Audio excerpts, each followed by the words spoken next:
You discovered a black satellite? The Black Knight satellite. I didn't discover it. It's already up there. But well, you know how you know the rules on this planet. Yeah, I know. You know we're going by Christopher Columbus law. Yeah. You discovered this, man. Yeah. Well, of course. And so what happened was I had heard about it and researched it years ago. Well, first let's say what is the Black Knight satellite? Okay, the Black Knight satellite is an object. Like Batman got his. I know. It's crazy. This is real crazy. So this is an object orbiting the planet. And it's well documented. It's actually on the space agency servers. It's on the military servers. It's on university website servers. The object is that they've labeled it space junk.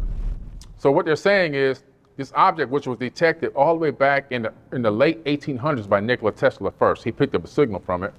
Then the 1950s, ham radio operators picked up the signal again and actually decoded the signal. 1960, Duncan Lunan wrote an article. He's a journalist for Time magazine. Wrote an article about the object. It made Time magazine, and then many more consequential articles came out about this object because why?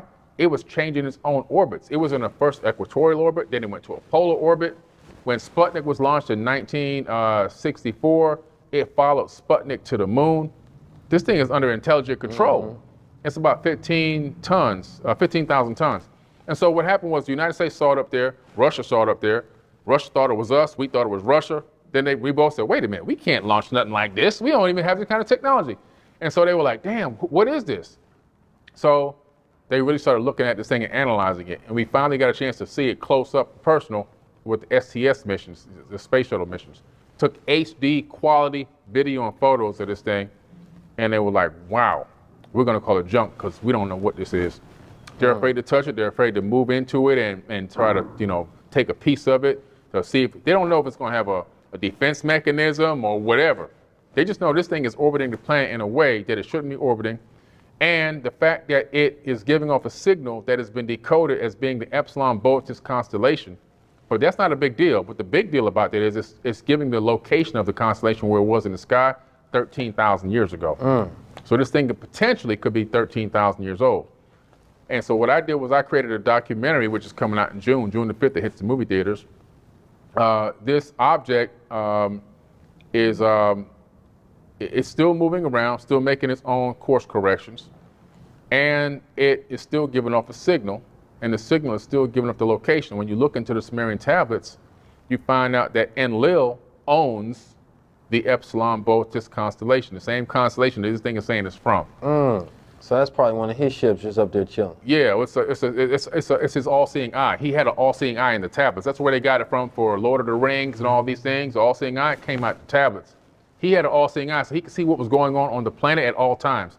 See, when you have a planet that's spinning, why you consider it a satellite. Yeah, a satellite. When your planet is spinning on its axis and you have something orbiting this way, it's able to take scans of the planet in a way that can give you a view of the entire planet in so many hours. Right? Versus doing this way, you can only get what's going around the equator. But when you do this way, you can see the entire planet. And so he had that all-seeing eye. And what happened was Michio Kaku made an amazing statement that made me want to make this documentary. He said in Epsilon, this is about 10 years ago, there's a void. It's called the Epsilon Boötis void. It's the largest empty space inside of a constellation that they know of in the universe. He said, but it looks like light is bending around something. He said, this looks like a type 1, type 2 civilization that's cloaked in Epsilon. So when I found out about the signal coming from Epsilon, and Lil owns Epsilon in the Sumerian tablets, he's an Anunnaki, I said, I think this is all linked. And then I found cylinder scrolls that show the Black Knight in ancient cylinder scrolls. So all this is going in the documentary, which is coming out very soon. Fascinating, man. I got one last thing to ask you about.